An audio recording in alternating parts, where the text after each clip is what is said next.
सत्ता स्थापनेचा मुहूर्त ठरलेला आहे। मंचकारोहणाची तयारी सुद्धा सुरू झालेली आहे। वेळ आणि स्थळ देखील ठरलेलं आहे। मात्र तरी सुद्धा मुख्यमंत्री पदाच्या खुर्चीवर बसणार कोण यावरचं प्रश्नचिन्ह काही हटत नाहीये। आपल्या सोबत आहेत संजय शिरसाट। संजयजी, तुम्हीच मांडलेल्या शब्दांमध्ये की आता लग्न ठरलेलं आहे, लग्न घटिकाही समीप आलेली आहे, वराडी सुद्धा तयार आहेत, मग घोडं नेमकं अडलंय कुठे? घोडं कुठेच अडलेले नाहीये। तिन्ही नेत्यांनी एकमत करून वरिष्ठांवर निर्णय सोडलेला आहे। वरिष्ठांना निर्णय घ्यायचा आहे आणि असलेल्या नवरदेवाने मंडपात उभं राहायचं, हा इथपर्यंतचा फक्त प्रकार। नवरदेवच काही ठरत नाही। नवरदेवाच्या लाईनीमध्ये भरपूर जण आहेत ना, मी आहेत, खूप जण आहेतच ना। असं नाही म्हणता येणार, एकाचं नाव सांगता येणार। जर एकाचं नाव सांगायचं नसतं असतं तर इतका वेळ लागला नसता। म्हणून काही किंतु परंतु असतील। वरिष्ठ नेते आहेत, त्यांना विचार करायला थोडा वेळ पाहिजे आणि त्यांनी जेव्हा नाव जाहीर करतील तर ऑब्व्हियसली आम्ही सगळेजण त्यांना पाठिंबा देऊ आणि आनंदानं त्या नवरदेवाला मंडपात घेऊन जाऊ। पण जे दोन मित्रपक्ष आहेत त्यांनी सांगितलंय की भाजपचा नवरदेव आम्हाला चालेल, भाजपचा मुख्यमंत्री आम्हाला चालेल, मात्र तरी सुद्धा भाजपमध्येच आता नवरदेवांची रांग लागली असं तुमचं म्हणणं आहे? त्या पक्षाच्या अंतर्गत बाबत त्याच्याबद्दल आम्ही कॉमेंट्स करणं योग्य नाही। अनेक मान्यवर त्यांच्याकडे पण आहेत, पण त्याच्यावर आता कोण निवडायचा हा पक्षाचा अंतर्गत प्रश्न आहे, त्यांच्या नेत्यांचा प्रश्न आहे, त्यांच्या असलेल्या जे इच्छुक आहे त्यांचा प्रश्न आहे। आणि आम्ही त्यांच्यावर एखाद्याचं नाव सजेस्ट करणं किंवा एखाद्याचं नाव घेणं हे मला वाटतं त्याच्या आपसामध्ये भांडणं लावण्याचा प्रकार होईल।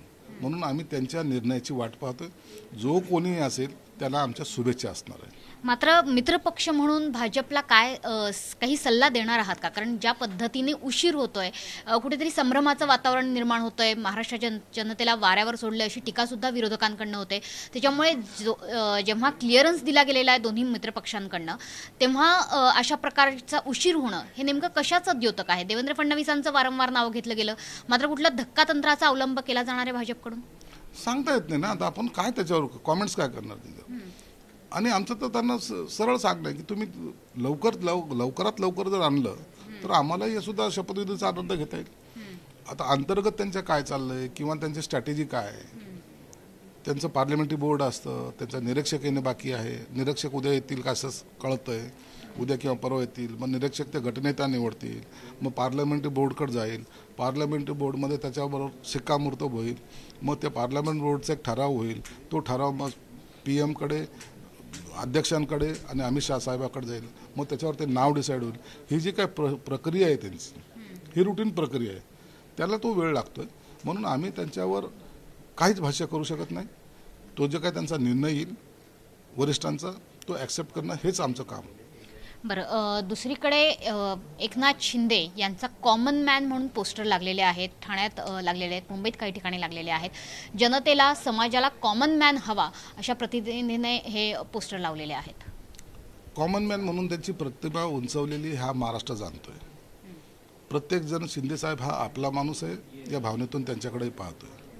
आणि मला वाटतं 2.5 वर्षाच्या कालावधीमध्ये त्यांनी जे काही काम केले ना त्याची ही प्रेमाची पावती आहे। म्हणून शिंदेसाहेब आपला मुख्यमंत्री, शिंदेसाहेब माझा लाडका भाऊ, हे काही जे त्यांचे जे काही विरोध त्यांच्या मागे लागत आहेत ते मला वाटतं त्यांना मिळालेलं सर्टिफिकेट आहे। आणि खरं तर तुमच्या चॅनलच्या माध्यमातून जनतेचे सुद्धा आम्ही आभार मानतो की हे निर्माण करायला पाहिजे। नेतृत्व पहिले जे होतं, जे दबलेलं होतं, 2.5 वर्षामध्ये एवढं त्यांनी उंची गाठली की महाराष्ट्राच्या प्रत्येक माणसाच्या तोंडी एकनाथ शिंदेचं नाव आहे। हेच आम्हाला मिळालेली कामाची पावती आहे। मात्र याच कॉमन मॅनच्या दाढीवर संजय राऊतांनी बऱ्यापैकी टिप्पणी केली आहे। त्यांच्या दाढीला अनेक प्रकारच्या उपमा सुद्धा ते देत आहेत।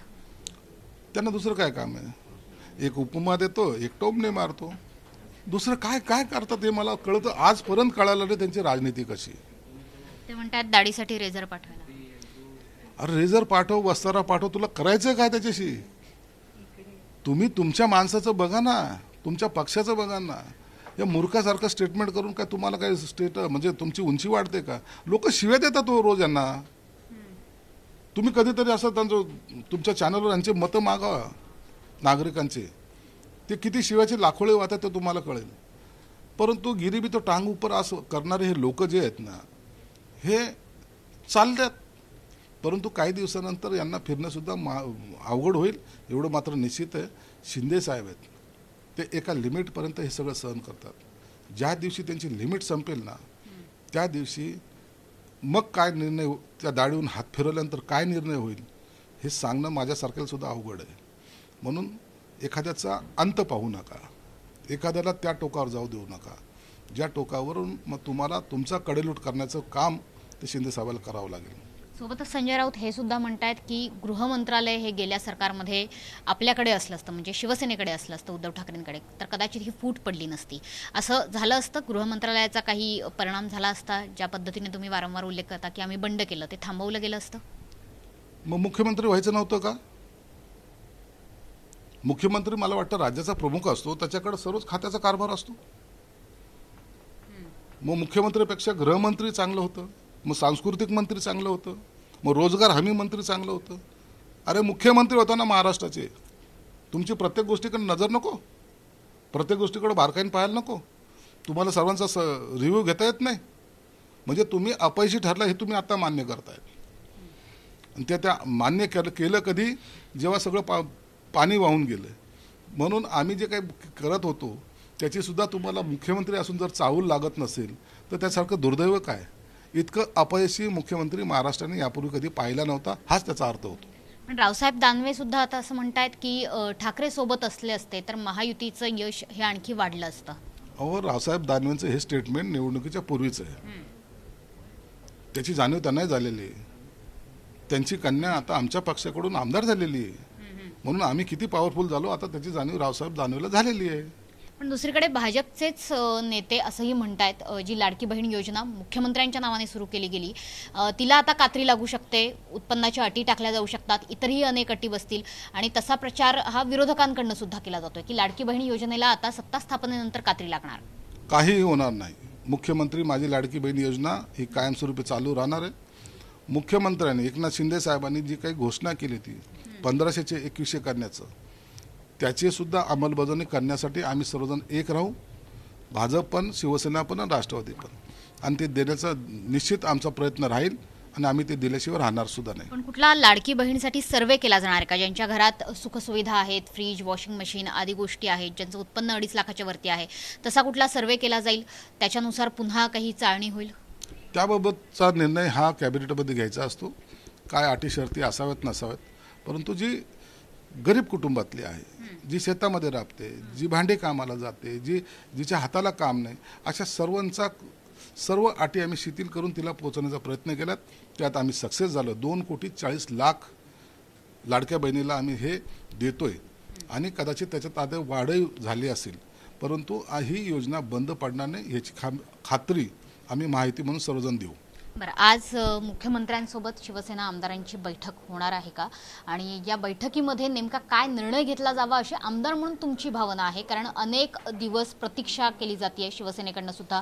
मंत्रिपदं किती दिली जावीत? काही मंत्र्यांना ज्या गेल्या सरकारमध्ये होते त्यांना डच्चू दिला जाणार अशी देखील बातमी फिरते. आत्तापर्यंत आमदाराच्या बैठकीसंदर्भामध्ये कोणतीही सूचना शिंदे साहेबांकडून आलेली नाही. बैठक होईल का नाही याची आणखी निश्चिती नाही. आणि जेव्हा बैठक होईल त्या टायमाला मुख्यमंत्री एकनाथ शिंदे साहेब ज्या काही सूचना देतील किंवा आदेश देतील त्याचं पालन आम्ही करू. मंत्रिमंडळामध्ये कुणाला घ्यायचं कुणाला घ्यायचं नाही याचा सर्वस्वी निर्णय एकनाथ शिंदे साहेब गटनेता आणि पक्षाचे प्रमुख म्हणून ते घेतील. आणि ते जे काही निर्णय घेतील तो सर्वांना मान्य असेल. म्हणून याच्यावर जास्त चर्चा नाही. तुमची वैयक्तिक इच्छा काय?